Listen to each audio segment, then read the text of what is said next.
नमस्कार दोस्तों, उड़ान आईएएस अकादमी के ई लर्निंग प्लेटफॉर्म पर आप सभी का स्वागत है। मैं हूं सुधीर वर्मा और इस वीडियो के अंतर्गत हम कृषि एवं कृषि से जुड़े कुछ महत्वपूर्ण योजनाओं पर चर्चा करेंगे। इस योजना के लिए मैंने आधार बनाया है दो पत्रिकाओं को। आप सभी को पता होगा कि जनसंपर्क विभाग के द्वारा अभी बहुत सारी पुस्तिकाओं का संपादन किया गया है। इनमें से एक पत्रिका है न्याय के 4 साल, बहुत इंपॉर्टेंट पत्रिका है आपके एग्जाम के लिए। आप चाहे तो जनसंपर्क विभाग के वेबसाइट में जाकर के इसको डाउनलोड कर सकते हैं या उसके ऑफिस में जाकर के इसको कलेक्ट कर सकते हैं। दूसरी पत्रिका न्याय के रास्ते सबके वास्ते। अब ये सवाल आ रहा होगा आपके दिमाग में कि आपने ये दोनों पेपर क्यों उठाया है, दोनों जो पुस्तक हैं इसको आपने क्यों उठाया है। तो देखो, ये जो न्याय के 4 साल वाली पत्रिका है, इस पत्रिका में जितनी भी योजनाएं हैं उन सभी से संबंधित अपडेटेड आंकड़े दिए हुए हैं। जितने अपडेटेड आंकड़े हैं वो सारे दिए हुए हैं न्याय के 4 साल की पुस्तक में। और दूसरा, न्याय के रास्ते सबके वास्ते, इस पुस्तक में दिया हुआ है जितनी योजनाएं हैं उन सभी के प्रावधान, उन सभी के उद्देश्य, उन सभी से होने वाले लाभ, उन सभी में क्या क्या पात्रताएं हैं, क्या क्या अपात्रताएं हैं, सारी चीजें न्याय के रास्ते सबके वास्ते पुस्तक में दी गई हैं। तो एग्जाम के लिहाज से तो मान के चलिए कि ये दोनों पत्रिकाएं बहुत इंपॉर्टेंट है, बहुत ज्यादा जरूरी है आपको पढ़नी। अब अगर मैं बात करूं कि सर ये जो आपको आज जो बताने वाला हूं चीजें वो कहां कहां पर आपको काम आने वाली है, तो वनडे एग्जाम में तो आप सभी को पता है, चाहे सीजीपीएससी का प्रीलिम्स हो, चाहे व्यापम की कोई एग्जाम हो, सभी में आंकड़े बहुत महत्वपूर्ण होते हैं। तो आंकड़े जो हैं ये आपको डायरेक्ट मिल जाएंगे इस वीडियो के अंतर्गत, या आप चाहे तो वेबसाइट से वो पुस्तिकाएं डाउनलोड कर सकते हैं। इसके अलावा सीजीपीएससी मेंस की अब कुछ उम्मीद जग रही है। सीजीपीएससी मेंस अब आगामी हो सकता है। तो सीजीपीएससी मेंस में यदि आप देखेंगे तो पेपर नंबर 2 यानी निबंध वाला पेपर, पेपर नंबर 5 यानी अर्थव्यवस्था वाला पेपर, और पेपर नंबर 7 का जो भाग 1 है उसमें साफ लिखा हुआ है छत्तीसगढ़ सरकार की जन कल्याणकारी योजनाएं। तो तीनों पेपर में ये जो टॉपिक्स हैं ये आपको समान रूप से उपयोगी मिलेंगी। निबंध के अंतर्गत आप योजनाओं को जब मेंशन करते हैं तो आपके नंबर बढ़ने की प्रायिकता बढ़ जाती है। पेपर नंबर 5 में डायरेक्ट आपको योजना का नाम पूछता है, उससे होने वाले लाभ, उससे संबंधित आंकड़े आपको डायरेक्ट पूछे जाते हैं। इसके अलावा पेपर नंबर 7 में भी आपको डायरेक्ट योजना का नाम पूछता है, इस योजना के क्या क्या लाभ होंगे, इस योजना के क्या क्या उद्देश्य हैं, सारी चीजें आपको पेपर नंबर 7 में पूछी जाती हैं। तो हम कोशिश करेंगे कि ये जो पुस्तिका हमको मिली है, ये दो पुस्तिकाएं हैं, देखिए न्याय के रास्ते सबके वास्ते, इसमें आपको सारी योजनाएं मिल जाएंगी, सारी योजनाएं। और न्याय के 4 साल, इस पत्रिका में आपको इन सभी योजनाओं का डेटा मिल जाएगा। जितने आंकड़े हैं ये सब आपको न्याय के 4 साल वाले पुस्तक में मिल जाएगा। ठीक, ये जो आंकड़े हैं ये अपडेटेड आंकड़े हैं, यानी वर्ष 2023 के आंकड़े आपको मिल जाएंगे, यानी वर्ष 2022 अधिकतम 2022 सितंबर तक का इसमें अपडेट कर दिया गया है, क्योंकि ये जो पुस्तिका है ये लगभग अक्टूबर के आसपास आई थी और यहां से डायरेक्ट क्वेश्चन आपको पूछे गए हैं।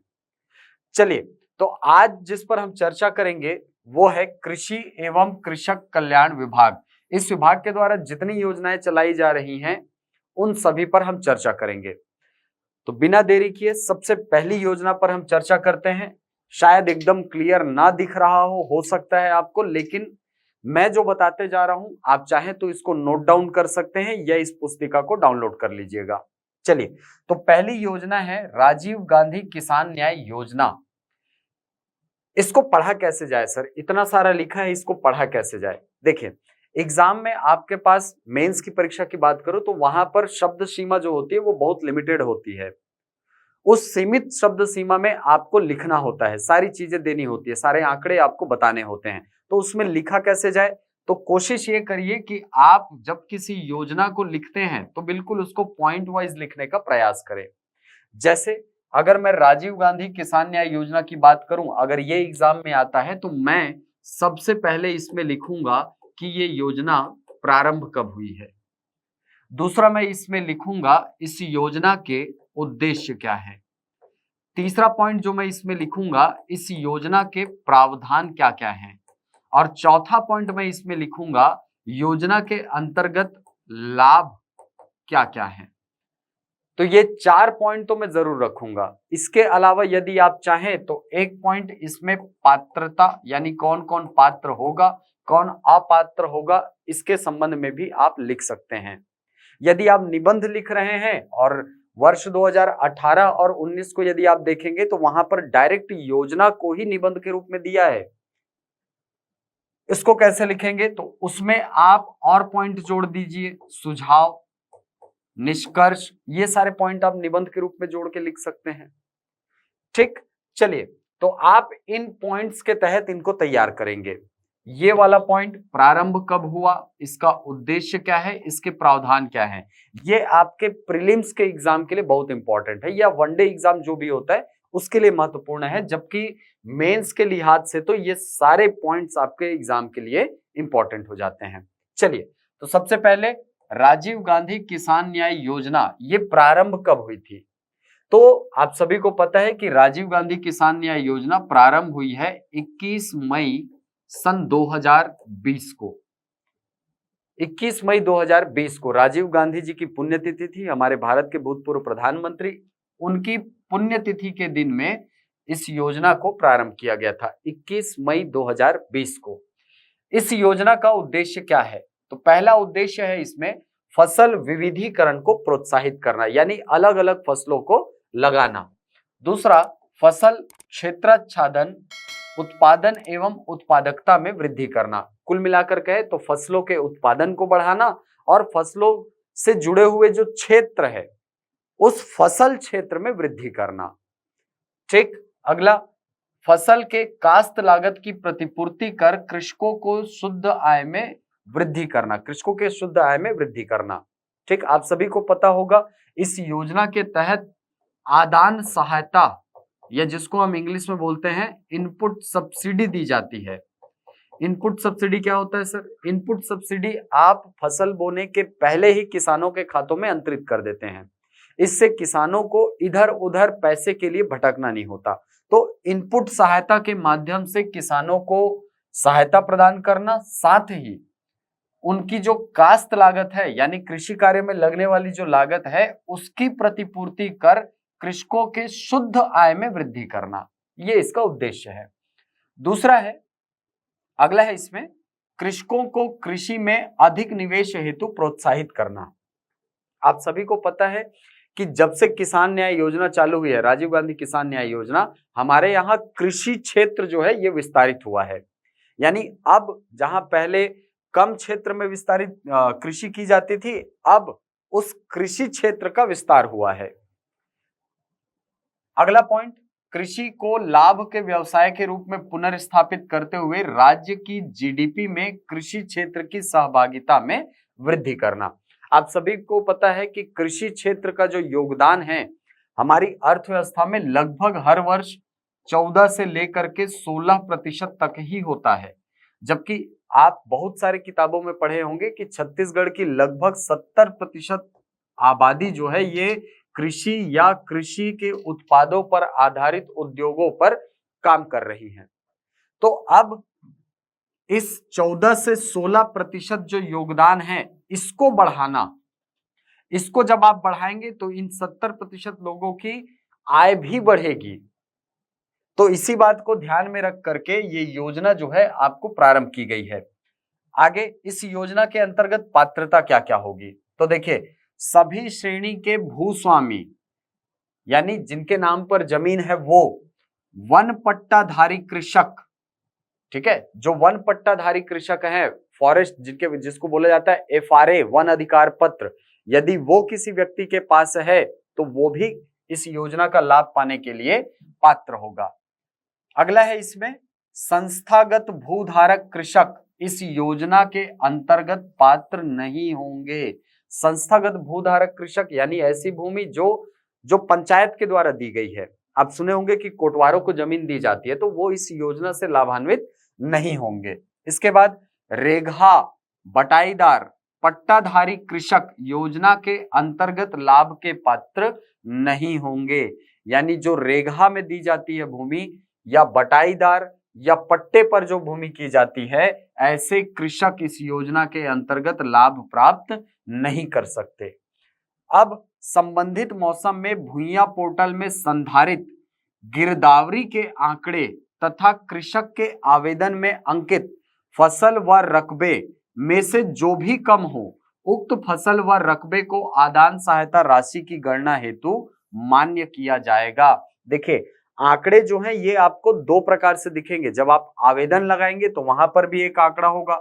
जैसे मान लो कोई कृषक है, इस कृषक ने आवेदन किया कि मेरे पास 1.5 एकड़ भूमि है और मुझे राजीव गांधी किसान न्याय योजना के अंतर्गत पंजीकृत होना है। ये तो ठीक है, इसने 1.5 एकड़ का आवेदन किया है। लेकिन यहीं पर गिरदावरी की रिपोर्ट में ये लिखा है कि मान लो इसके नाम पर 1.25 एकड़ ही खेत है, 1.5 एकड़ नहीं है, 1.25 सवा एकड़ खेत ही इसके नाम पर है। तो इस स्थिति में सवा एकड़ खेत के हिसाब से इस कृषक को आदान सहायता प्रदान की जाएगी। ठीक, अब ये सवाल आता है कि सर गिरदावरी क्या होता है।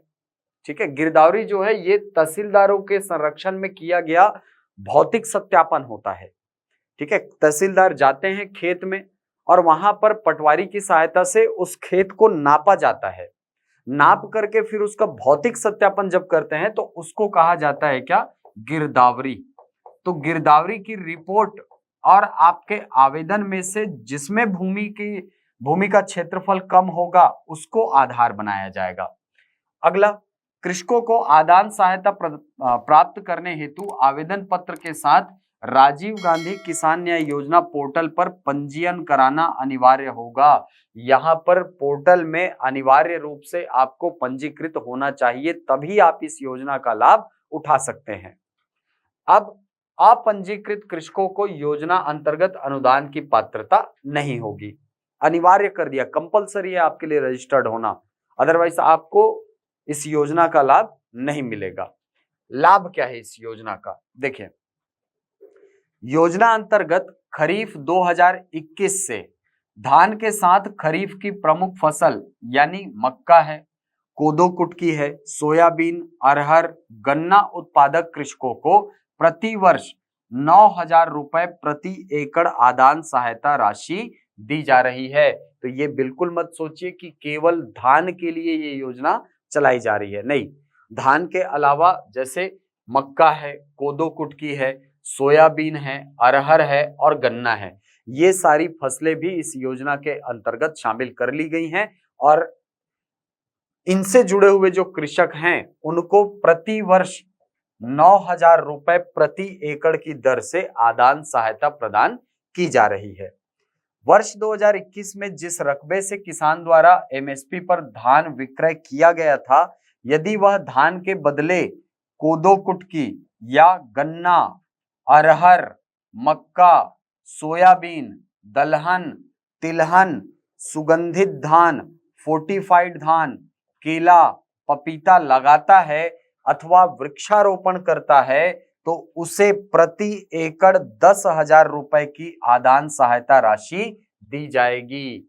ठीक, कहने का मतलब क्या है, यदि कोई किसान है, मान लीजिए यदि कोई किसान है जिसने पिछले खरीफ वर्ष में अपने खेत में बोया था क्या, धान, पिछले खरीफ वर्ष में इसने बोया था क्या, धान, और इस वर्ष ये बो रहा है क्या, धान की जगह पर वो जो फसलों के नाम अभी मैंने गिनाए ना, मक्का, कोदो, कुटकी या रागी हो गया, सोयाबीन हो गया, गन्ना हो गया, इनमें से यदि कोई फसल बोता है, सुगंधित धान, फोर्टिफाइड राइस, यदि इनमें से कोई फसल बो रहा है तो उसको 10,000 रुपए की राशि आदान सहायता के रूप में दी जाएगी। लेकिन यदि ये किसान पिछले साल भी धान बोया था और इस साल भी धान बो रहा है तो उस स्थिति में इसको 9,000 रुपए की आदान सहायता राशि प्रदान की जाएगी। ठीक, तो ये इसका प्रावधान है। अब इसका अपडेट, इस योजना का अपडेट कहाँ दिया है। देखिए ये तो मैंने बताया ना कि वो जो न्याय के वास्ते, वो न्याय के रास्ते सबके वास्ते, ये उस पुस्तक से लिया गया है, ये वाला पेज। और दूसरा जो पुस्तक है न्याय के 4 साल, वो ये वाला पेज है। इसमें दिया हुआ है आंकड़ा। आंकड़ा क्या अपडेट करना है आपको, देखिए इसमें आंकड़ा आपको ये अपडेट करना है कि वर्ष 2021 हेतु वित्तीय वर्ष 2022-23 में, यानी पिछले वित्तीय वर्ष में 6,950 करोड़ रुपए जो है बजट में प्रावधानित किए गए थे। यानी पिछला वाला जो खरीफ वर्ष था उसमें 6,950 करोड़ रुपए का प्रावधान किया गया था बजट में इस योजना के संचालन के लिए।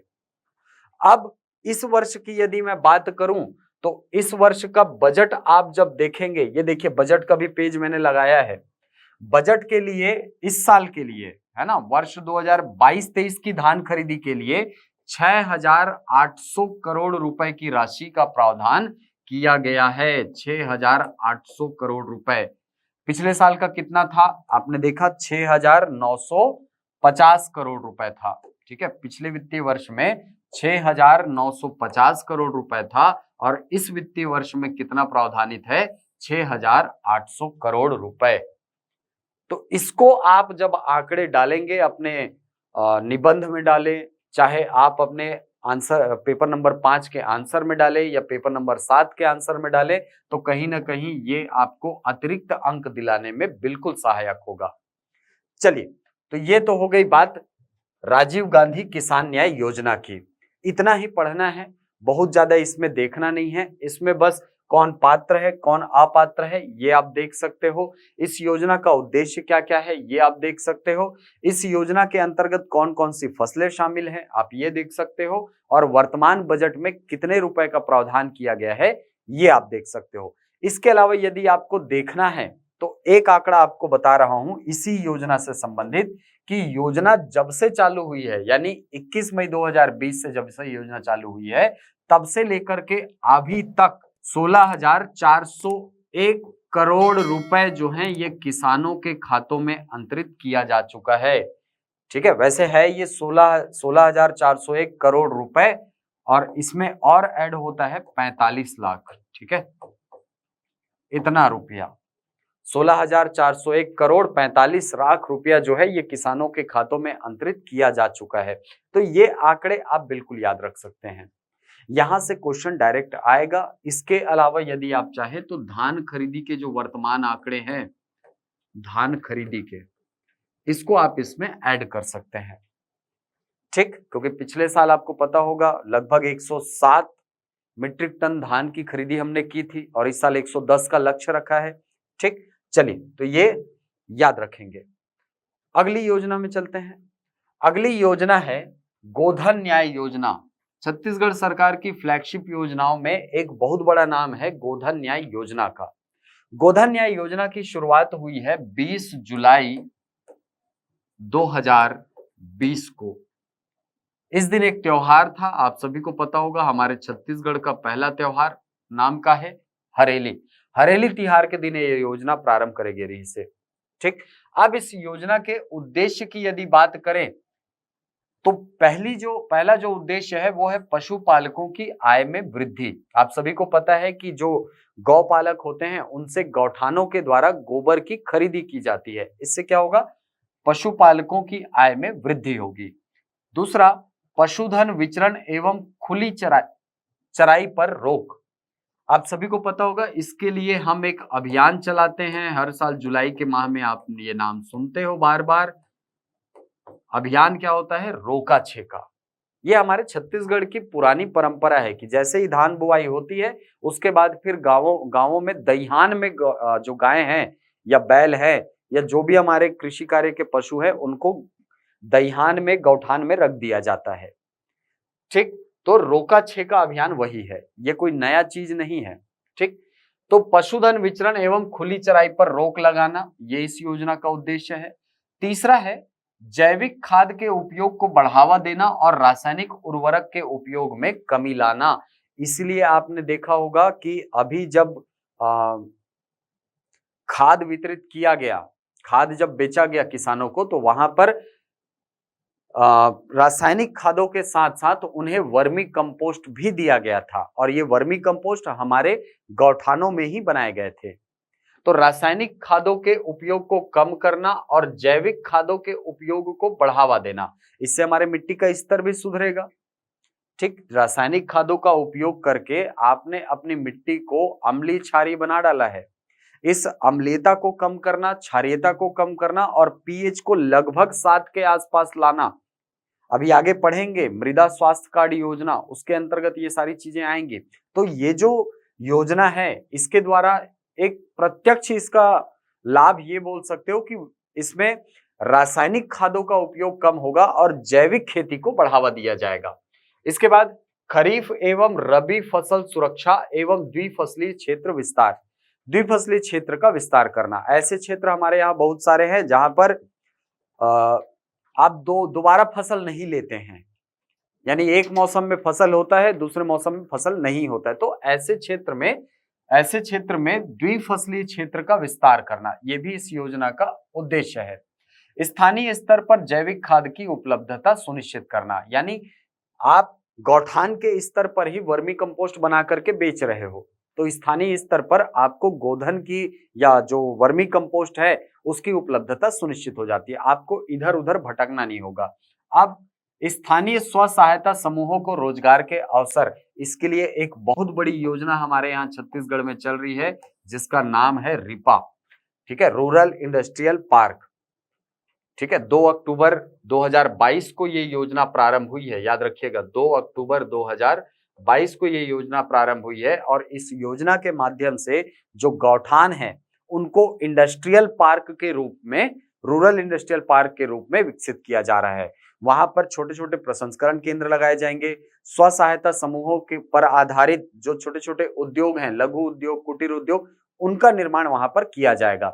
इससे क्या होगा, इससे स्व सहायता समूहों का सुदृढ़ीकरण होगा और स्व सहायता समूह से जुड़े हुए जो महिलाएं हैं उनके आय में वृद्धि होगी। अब उनके आय में वृद्धि होगी तो ग्रामीण अर्थव्यवस्था भी ऑटोमेटिकली सुदृढ़ होगी। तो ये एक दूरदर्शी योजना है। इसके बाद अगली योजना है या अगला पॉइंट है इसमें, भूमि की उर्वरता में सुधार करना। मैंने कहा कि मिट्टी की जो क्षारीयता है, मिट्टी की अम्लीयता है, उसको कम करके उसकी उर्वरता में सुधार करना, ये भी गोधन न्याय योजना का एक उद्देश्य है। विष रहित खाद्य पदार्थों की उपलब्धता एवं सुपोषण। आप सभी को पता होगा कि रासायनिक खाद जो होते हैं वो तुरंत खत्म होने वाले नहीं होते। ठीक है, वो पेड़ों के माध्यम से आपके शरीर में पहुंचते हैं, आपके शरीर से फिर और कहीं पहुंचते हैं। ठीक है, जैसे बॉडी अगर मर जाती है तो बॉडी मरने के बाद फिर उसको अन्य जीव मान लो खा रहे हैं, तो अन्य जीवों से वो फिर फूड चेन में शामिल हो जाता है। फूड चेन का यदि वो अंग बन गया तो कहीं ना कहीं वो किसी ना किसी जो प्राणी समुदाय है उसके लिए हानिकर होता है। जैसे आपने डाइक्लोफेनिक का नाम सुना होगा। डाइक्लोफेनिक एक ऐसा दवाई था जो गिद्धों के लिए बड़ा हानिकारक हुआ। ठीक है, गिद्ध विलुप्त होने का सबसे बड़ा कारण डाइक्लोफेनिक ही था। ठीक, तो वैसे ही ये जो रासायनिक उर्वरक हम उपयोग में ला रहे हैं, जो रासायनिक कीटनाशक हम उपयोग में ला रहे हैं, वो कहीं ना कहीं हमारे फूड चेन में शामिल हो रहा है। इससे हमको बचाना, इसको बचा करके यदि आप जैविक खेती का प्रयोग करते हैं, जैविक खादों का प्रयोग करते हैं, तो फिर ये विषाक्तता आपके शरीर में नहीं आ पाती है, जिससे कि आप स्वस्थ रहते हैं। ठीक है, और हमारी जीवन प्रत्याशा भी बढ़ती है। चलिए, तो ये तो हो गए गोधन न्याय योजना के कुछ उद्देश्य। हितग्राही की पात्रता क्या क्या होगी, तो जो ऐसे हर व्यक्ति गांव में रहने वाले जो गौवंशी या भैंसवंशी पशु को पालता है वो इस योजना का हितग्राही हो सकता है। इस योजना के अंतर्गत मिलने वाले लाभ क्या है, तो देखिए, पशुपालकों से 2 रुपए प्रति किलोग्राम की दर से गोबर की खरीदी पशुपालकों को अतिरिक्त आय प्रदान करेगी। ठीक है, 2 रुपए किलो में आप गोबर खरीद रहे हो तो पशुपालक को पैसा देना होगा, और पैसा दोगे तो उसके आय में अतिरिक्त वृद्धि होगी। क्रय गोबर से कंपोस्ट एवं अन्य उत्पादों के निर्माण द्वारा स्व सहायता समूहों को रोजगार देना। ठीक है, जो सेल्फ हेल्प ग्रुप आप गांव में बनाते हैं, ठीक है, बिहान योजना आपने सुना ही होगा। ठीक है, उसमें स्व सहायता समूहों का गठन होता है, तो उन गौठानों से जोड़ा गया है। ये जो बिहान योजना के स्व सहायता समूह हैं, इनको जोड़ा गया है किससे? इनको जोड़ा गया है गौठानों से, और उनके माध्यम से ये जो छोटे छोटे कुटीर उद्योग बनाए जाएंगे, यहां पर काम लिया जाएगा। रूरल इंडस्ट्रियल पार्क, यही कॉन्सेप्ट है। ठीक, तो इन स्व सहायता समूहों को रोजगार के अवसर मिलेंगे, उनके आय में वृद्धि होगी। कृषकों को गुणवत्ता युक्त जैविक खाद उचित मूल्य में उपलब्ध कराना। ठीक, गुणवत्ता युक्त जैविक खाद जो है उनको सही रेट में मिल जाएगा। जैसे 3 अलग अलग स्तरों पर हम क्या करते हैं? उत्पादन करते हैं वर्मी कंपोस्ट का। पहला है वर्मी कंपोस्ट। वर्मी कंपोस्ट का जो मूल्य है वो 10 रुपए प्रति किलोग्राम है। सुपर कंपोस्ट हम बनाते हैं, वो न्यूनतम 6 रुपए प्रति किलोग्राम की दर से गौठान से ही बेचा जाता है, और सुपर कंपोस्ट प्लस ये बेचा जाता है 6.5 रुपए प्रति किलोग्राम की दर से। ठीक, तो 3 उत्पाद जो है गोबर से बनाए जाते हैं, वर्मी कंपोस्ट, सुपर कंपोस्ट और सुपर कंपोस्ट प्लस। जैविक खाद विक्रय पश्चात लाभ, देखो अब जैविक खाद गौठान के द्वारा बेच तो दिया गया, उससे जो पैसा आया उसको क्या किया जाएगा? तो उस पैसे का 85% भाग याद रखेंगे। ठीक है, ये जो 100 रुपए मिला मान लो, तो इस 100 रुपए का 85% भाग जो है ये दिया जाता है स्व सहायता समूह को, यानी सेल्फ हेल्प ग्रुप जो है उसको दिया जाता है, जिसने उसको बनाने में मेहनत की है। और 15% जो भाग है वो दिया जाता है गौठान समिति को। गौठानों का संचालन करने के लिए समितियों का गठन होता है, इस समिति को इस आय का 15% दिया जाता है। तो ये है गोधन न्याय योजना। अब इसका यदि मैं अपडेट आपको बताऊं, तो एक सबसे बड़ा अपडेट ये है इस योजना में कि इस योजना में ऐड कर दिया गया है गोमूत्र को। 4 जुलाई 2022 से 4 जुलाई 2022 से गोमूत्र की खरीदी भी गौठानों में की जा रही है। गोमूत्र खरीदी, और इसको भले अलग योजना का नाम देते हैं, है ना, गोमूत्र खरीदी योजना, लेकिन इस योजना का संचालन जो है वो गोधन न्याय योजना के अंतर्गत ही किया जा रहा है। ठीक, तो ये तो सबसे बड़ा अपडेट है कि 4 जुलाई 2022 से गोमूत्र की खरीदी की जा रही है। अब इस गोमूत्र को क्या करेंगे सर? इस गोमूत्र से बनाए जाते हैं क्या? कीटनाशी। कीटनाशी आपने नाम सुना होगा ब्रह्मास्त्र का। ठीक है, ब्रह्मास्त्र कुछ नहीं, इन गौठानों में बना हुआ कीटनाशी ही क्या कहलाता है? ब्रह्मास्त्र। नाम दिया गया है एक। ठीक, और एक नाम दिया गया है जीवामृत। एक प्रोडक्ट है गोमूत्र का जिसको नाम दिया गया है क्या? जीवामृत। ये जीवामृत क्या है? ये है पौधों का वृद्धि नियंत्रक, वृद्धि को कंट्रोल करता है। ठीक है, तो ये 2 प्रोडक्ट मेन है। हालांकि ऐसा नहीं कि इतने ही हैं, और भी प्रोडक्ट बनाए जाते हैं, लेकिन ब्रह्मास्त्र और जीवामृत ये सबसे ज्यादा बिकने वाले प्रोडक्ट है गौठानों से। चलिए, तो इसका एक अपडेट तो ये हो गया। दूसरा अपडेट इसमें आपको बता दूं कि गोधन न्याय योजना के अंतर्गत अद्यतन 3,07,267 पशुपालकों से गौठान समितियों द्वारा 189.73 करोड़ मूल्य का 94.87 लाख क्विंटल गोबर खरीदा जा चुका है। ठीक, इंपॉर्टेंट क्या है? इंपॉर्टेंट है इसमें कितने लोग इससे लाभान्वित हुए हैं, तो 3.7 लाख। इसको याद रखिएगा, ऐसे याद रख लो, काम चल जाएगा। ठीक है, लगभग 3.7 लाख कृषक जो हैं इससे लाभान्वित हुए हैं। क्रय गोबर से स्व सहायता समूहों के माध्यम से 19.95 lakh quintal vermi compost, 5.41 lakh super compost और 0.16 lakh quintal super compost plus का उत्पादन किया गया है, जिसमें से 20.12 लाख क्विंटल कंपोस्ट का विक्रय किया जा चुका है। उतना इंपॉर्टेंट नहीं है, चाहो तो याद कर सकते हो, नहीं करना है तो मत करिए। अच्छा, आपको एक फैक्ट और बताना भूल गया मैं, ये जो गोमूत्र की खरीदी हो रही है ये किस दर पर हो रही है? 4 रुपए प्रति लीटर। ठीक है, 4 रुपए प्रति लीटर की दर से गोमूत्र को खरीदा जा रहा है। ठीक, चलो ये तो हो गया गोधन न्याय योजना। अगली योजना पर चलते हैं। अगली योजना है आपकी जैविक खेती मिशन। जैविक खेती मिशन अभी हाल फिलहाल में काफी ज्यादा चर्चा में भी है, ठीक है, क्योंकि हमारे यहाँ ये कहा जा रहा है कि हम धीरे धीरे जैविक खेती को बढ़ावा देंगे। बाड़ी योजना का कॉन्सेप्ट हमारे यहाँ है ना, आपने सुना होगा। सुराजी गांव योजना का जो टैग लाइन है, नरवा गरवा घुरवा बाड़ी, तो इसमें बाड़ी एक महत्वपूर्ण घटक है। और बाड़ियों में अभी कुछ दिनों के बाद जैसे ही बरसात आएगा सब्जी बोना प्रारंभ हो जाएगा, तो उन बाड़ियों में जैविक खेती को बढ़ावा देना, ये हमारे सुराजी गांव योजना का एक उद्देश्य है, जिससे कि हमको बिना रासायनिक खाद वाले स्वास्थ्यवर्धक सब्जियां मिल सकें। उसी के अंतर्गत एक योजना है जैविक खेती मिशन। हालांकि जैविक खेती मिशन हमारे यहाँ तो वर्ष 2014 से चल रहा है, ठीक है। 2 स्तर पर चलती है ये योजना, याद रखेंगे इसको। एक राज्य पोषित चलता है, राज्य पोषित जैविक मिशन, और दूसरा चलता है केंद्र पोषित जैविक मिशन।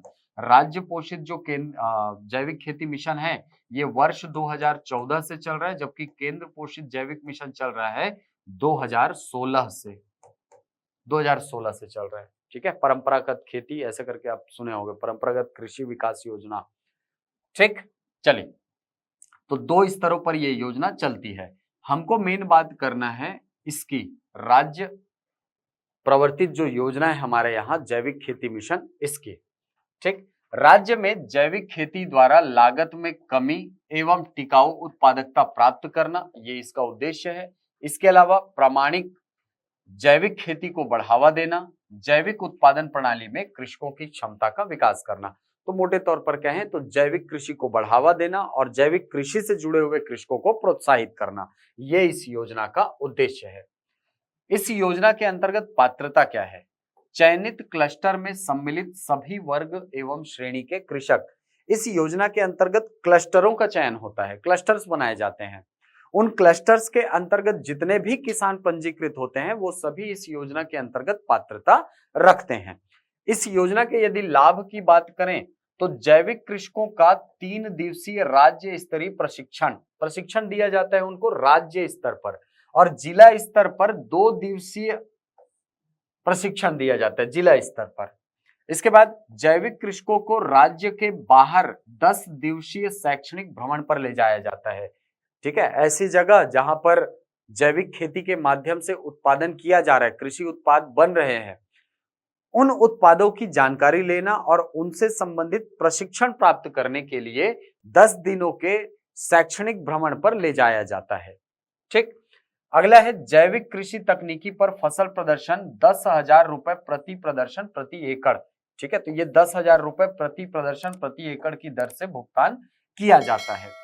जैविक क्षेत्रों के सामूहिक जैविक प्रमाणीकरण हेतु अनुदान 10,000 रुपए प्रति हेक्टेयर 3 वर्षों में, ठीक है। कभी कभी होता है कि किसी क्षेत्र के किसी विशेष उत्पाद को विशेष पहचान मिल जाती है, तो ऐसा यदि कोई विशेष पहचान वाला फसल है या विशेष पहचान वाला यदि कोई जैविक प्रमाणीकरण वाला फसल है तो उस समूह को 10,000 रुपए प्रति हेक्टेयर की दर से भुगतान किया जाएगा। आपने सुना होगा काला राइस, काला चावल जो आता है ना, वो अपने आप में अलग प्रकार का चावल है, ठीक। तो वो जैविक प्रमाणीकरण है।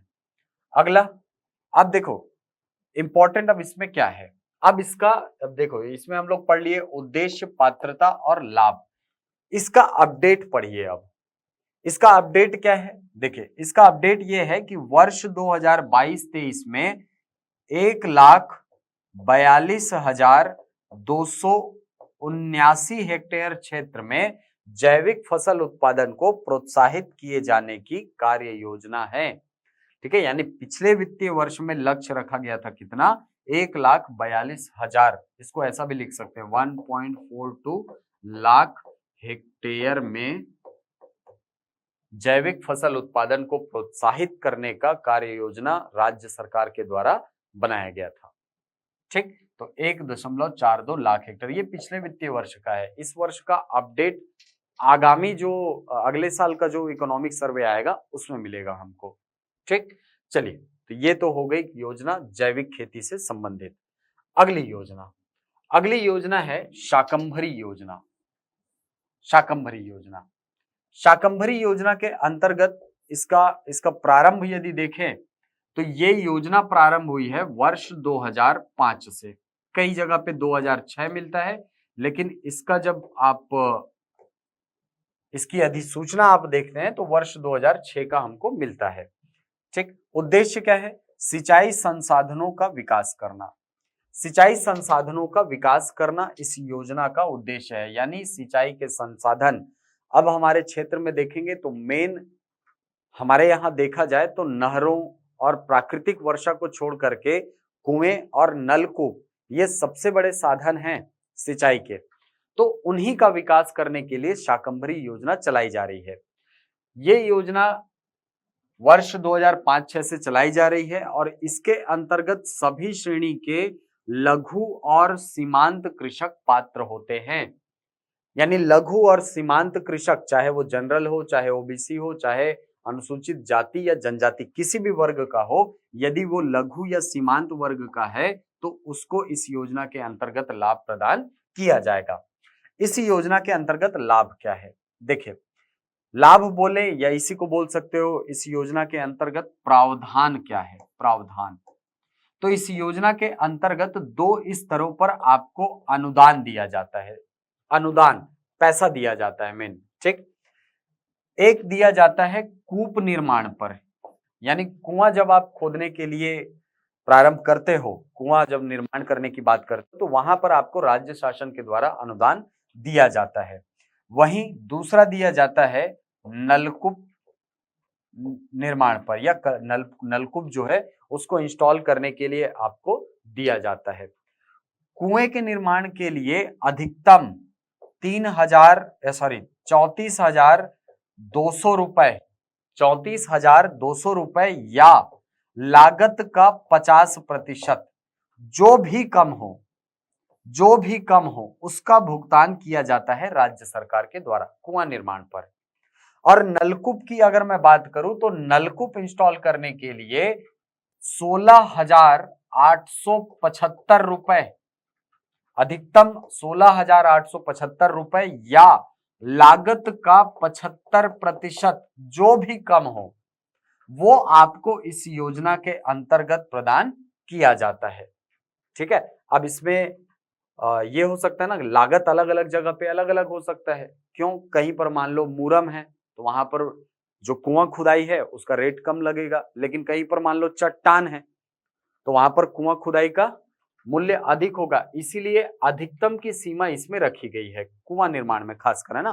कुआं निर्माण में 34,200 रुपए अधिकतम पैसा है जो आप कृषक को दे सकते हो, या लागत का 50%, जो भी इनमें से कम होगा उसका भुगतान राज्य सरकार के द्वारा किसान को किया जाता है। अब इसके अपडेट की यदि बात करें तो वर्ष 2022-23 में, ये देखिए न्याय के 4 साल में इसका अपडेट दिया हुआ है। वर्ष 2022-23 के राज्य पोषित योजना अंतर्गत अनुदान पर सिंचाई पंप वितरण एवं कूप निर्माण हेतु प्रावधानित राशि 1300 लाख रुपए प्रावधानित किया गया था पिछले वित्तीय वर्ष में, यानी वर्ष 2022-23 के दौरान इतना राशि प्रावधानित किया गया था। और इतने रुपए से 10,666 पंप जो है ये लगाए गए, लगाने का लक्ष्य रखा गया था। ठीक, 10,666 पंप लगाने का लक्ष्य रखा गया था। और कुआं कितना खोदने का लक्ष्य रखा गया था? 125। ये कूप निर्माण का लक्ष्य रखा गया था। 10,666 पंप इंस्टॉल करने का लक्ष्य रखा गया था पिछले वित्तीय वर्ष में, और 125 कुएं के निर्माण का लक्ष्य रखा गया था। ठीक, तो इसको आप याद कर लेंगे, बहुत इंपॉर्टेंट है और ये योजना कई बार एग्जाम में पूछा है। ये योजना कब प्रारंभ हुई? तो यदि आप मेंस का पेपर लिख रहे हो तो वर्ष 2005-06 ऐसा लिख देंगे, चलेगा। वर्ष 2005-06 से ये योजना चल रही है और इस योजना के अंतर्गत वर्तमान समय में देखें तो वित्तीय वर्ष 2022-23 में 1300 करोड़ रुपए का प्रावधान किया गया था, जिसके अंतर्गत 10,666 पंप का निर्माण या यूं कहे पंप को इंस्टॉल करने का लक्ष्य रखा गया था। साथ ही 125 कुओं के निर्माण का लक्ष्य जो है इसके अंतर्गत रखा गया था। ठीक, तो ये है शाकंभरी योजना। चलिए, तो अगली योजना है एक्सटेंशन रिफॉर्म या आत्मा योजना। असल में ये जो आत्मा है, ATMA, इस योजना का पूरा नाम है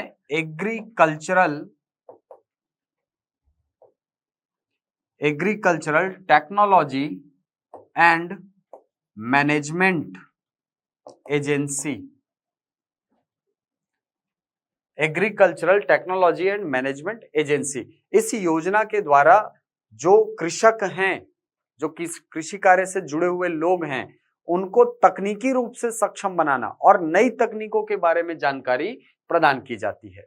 इस योजना का उद्देश्य यदि देखें तो कृषि एवं समवर्गी क्षेत्र, उद्यानिकी, पशुपालन, वानिकी, रेशम पालन, सहकारिता, कृषि विभाग एवं स्वयंसेवी संस्था, agree clinic, agri business, corporates एवं इनपुट डीलर्स आदि की सहभागिता एवं समन्वय द्वारा कृषकों का समग्र विकास करना, ये इस योजना का उद्देश्य है। तो एक इंक्लूसिव तरीका अपनाया जाता है इस योजना के अंतर्गत। सभी जो कृषि से जुड़े हुए डिपार्टमेंट्स हैं, कृषि से जुड़े हुए जो संस्थाएं हैं, उन सभी की सहायता ली जाती है और उसके माध्यम से कृषकों के समग्र विकास का प्रयास किया जाता है। अब मैं बात करूं इस योजना के लाभ की, तो ये योजना जो है वो उसके 4 अलग अलग घटक हैं। 4 अलग अलग घटक कि आप कृषकों को कैसे नई तकनीकों के बारे में बता सकते हो और कैसे उनको उन तकनीकों से जोड़ सकते हो। तो पहला जो घटक है वो है कृषक प्रशिक्षण। कृषक प्रशिक्षण यानी कृषकों को आपको नवीन जो तकनीकें हैं उनसे, उनके माध्यम से प्रशिक्षित करना। दूसरा, प्रदर्शन आयोजन।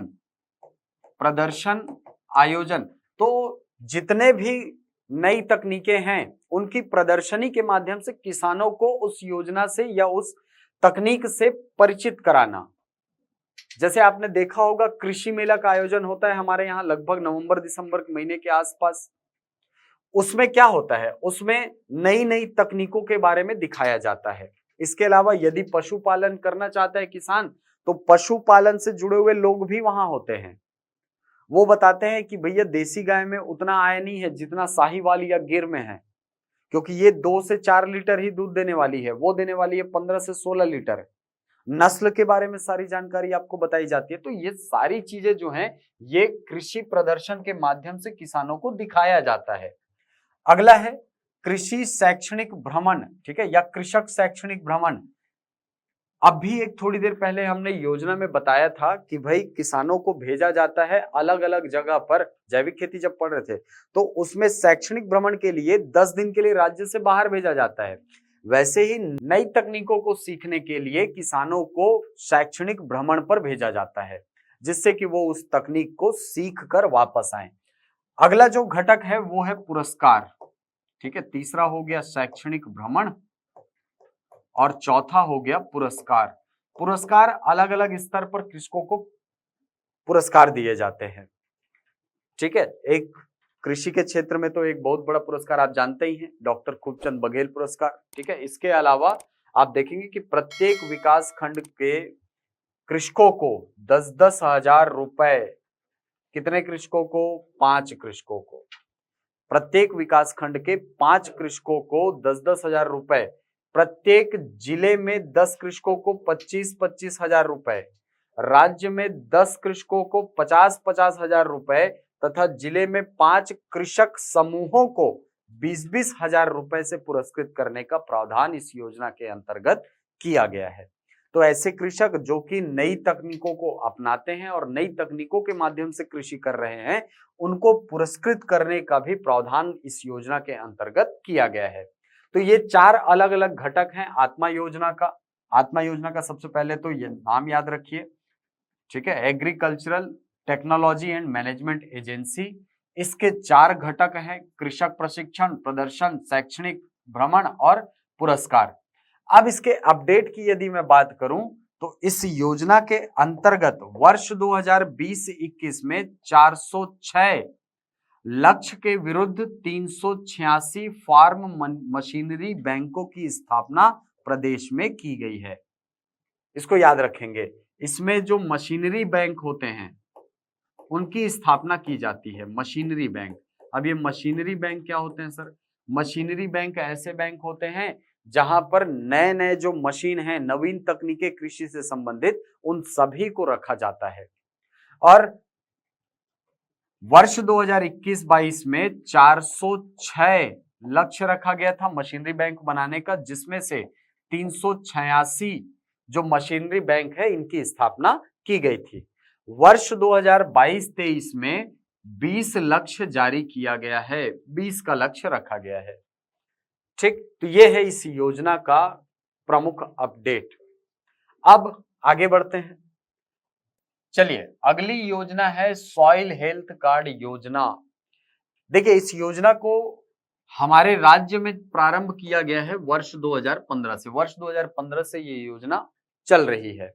इस योजना को समझने के लिए आपको इसके शब्दों को समझना होगा। पहला शब्द है इसमें सॉइल। सॉइल का अर्थ है मिट्टी, और हेल्थ का अर्थ है यहां पर स्वास्थ्य।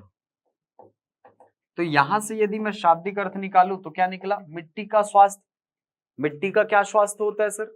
देखिए, हमारे राज्य में हो या पूरे भारत में हो या पूरे विश्व में हो, रासायनिक खादों का बहुत ज्यादा प्रयोग किया जा रहा है।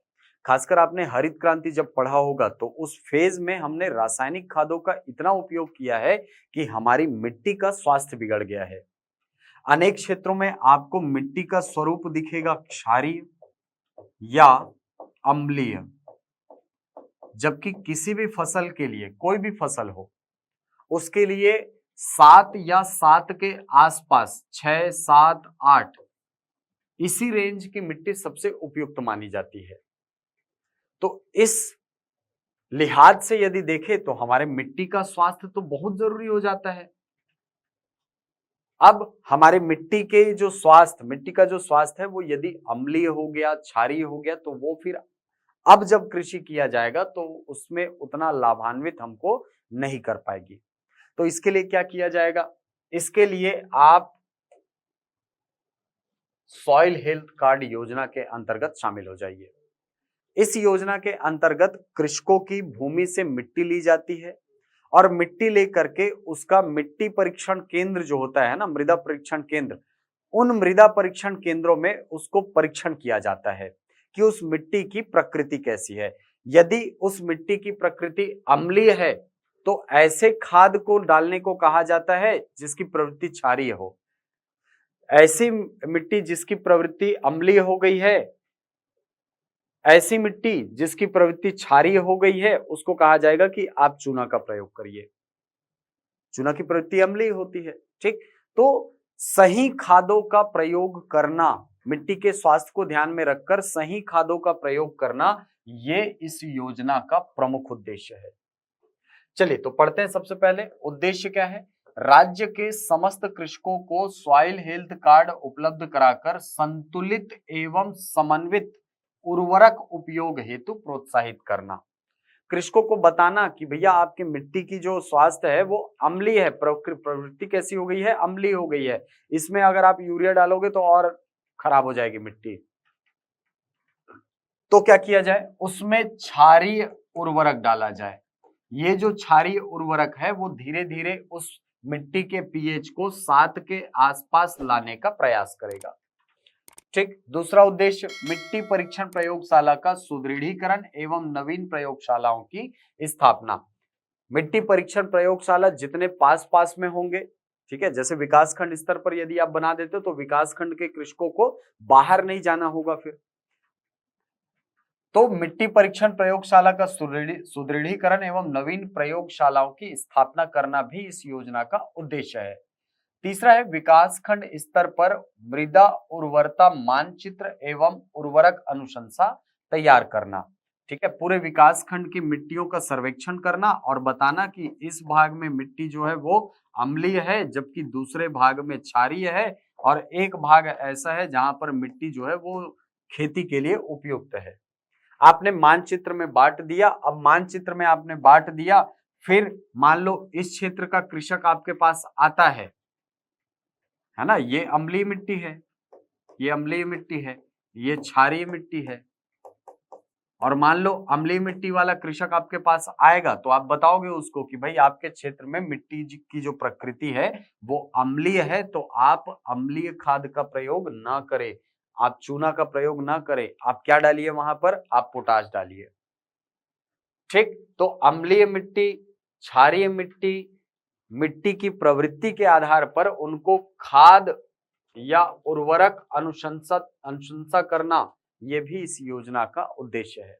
अगला है पोषक तत्व प्रबंधन में मैदानी अमले और प्रगतिशील कृषकों की क्षमता का विकास करना, ये इस योजना का उद्देश्य है। अब इस योजना के लाभ क्या होंगे, देखिए, प्रत्येक विकास खंड से 5 पायलट ग्रामों के प्रत्येक कृषकों को हर प्रक्षेत्र से मिट्टी नमूना लेकर विश्लेषण उपरांत कृषकों को निःशुल्क स्वास्थ्य कार्ड देने का प्रावधान है। विकास खंड स्तर पर आप मिट्टी की जांच करेंगे और प्रत्येक कृषकों को आप सॉइल हेल्थ कार्ड देंगे।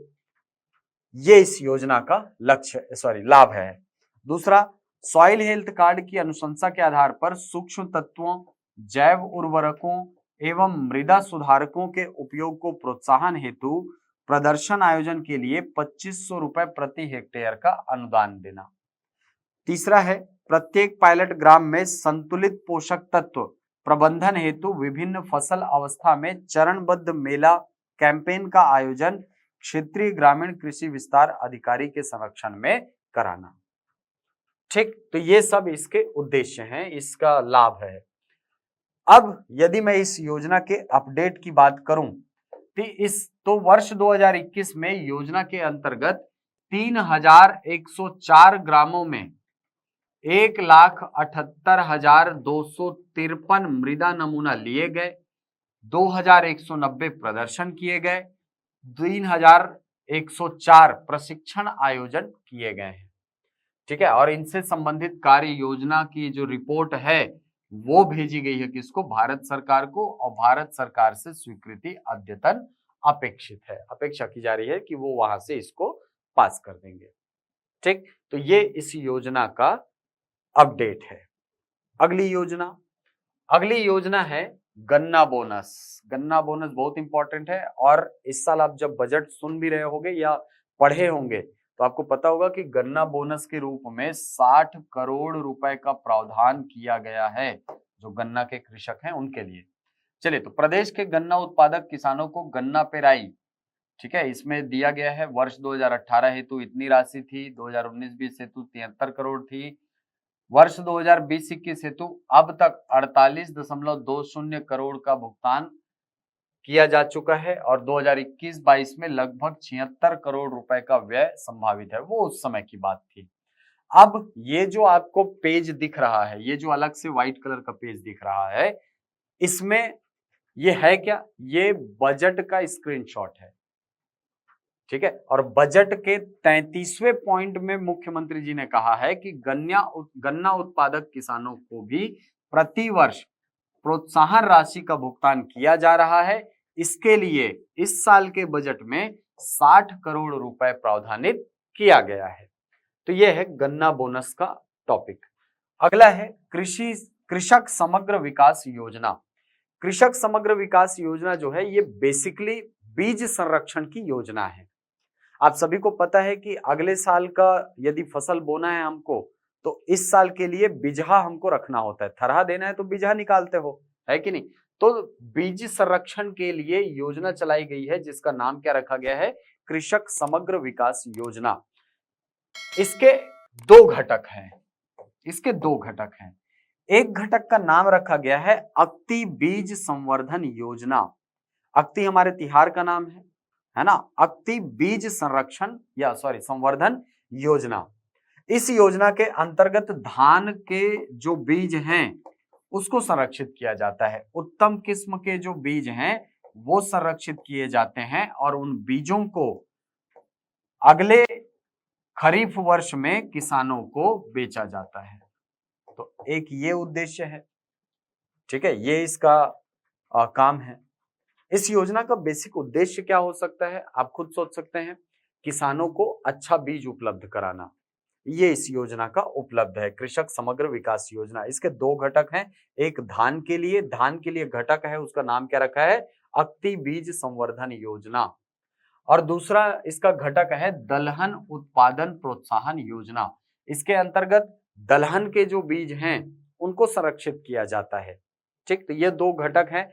और इनके अपडेट की यदि बात करूं तो वर्ष 2022-23 हेतु, ठीक है, ये जो अक्ति बीज संवर्धन योजना है इसका अपडेट है कि वर्ष 2022-23 हेतु निर्धारित भौतिक लक्ष्य कितना क्विंटल, 17,71,000 क्विंटल बीज वितरण का लक्ष्य रखा गया था। 17,71,000।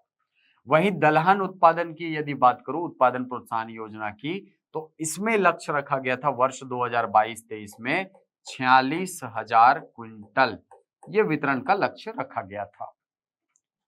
ठीक, बाकी अपडेट, अब बाकी के जो आंकड़े हैं वो उतने काम के नहीं हैं। जो आंकड़े काम के हैं, जो आप मेंस में, वैसे भी ये वनडे एग्जाम में इसको नहीं पूछेगा, है ना। यदि आपको ये क्वेश्चन पूछ दिया कृषक समग्र विकास योजना मेंस में, सीजीपीएससी मेंस में, तो आप इन दो घटकों को लिखेंगे, दलहन के लिए और धान के लिए। धान के लिए अक्ति बीज संवर्धन योजना और दलहन के लिए दलहन उत्पादन प्रोत्साहन योजना। इन दोनों को यदि आप लिख देते हैं और इनसे जुड़े हुए अपडेट यदि आप दे देते हैं तो आपको अच्छे नंबर मिल जाएंगे। अगली योजना है प्रधानमंत्री फसल बीमा योजना। प्रधानमंत्री फसल बीमा योजना जो है, ये इसका उद्देश्य है प्राकृतिक आपदाओं, कीट और रोगों के कारण किसी भी अधिसूचित फसल के नष्ट होने की स्थिति में किसानों को बीमा कवरेज और वित्तीय सहायता प्रदान करना, जिससे किसानों की आय स्थिर हो और वे आधुनिक कृषि प्रणालियों को अपनाने के लिए प्रोत्साहित हो सके। कृषि क्षेत्र के लिए ऋण प्रवाह सुनिश्चित करना। असल में ये जो योजना है ये बेसिकली एक बीमा योजना है। बीमा योजना के अंतर्गत यदि कोई कृषक अपने बोए गए फसल का बीमा करता है तो उसके फसल के हर एक स्टेज में उसको इस योजना का लाभ मिलता है।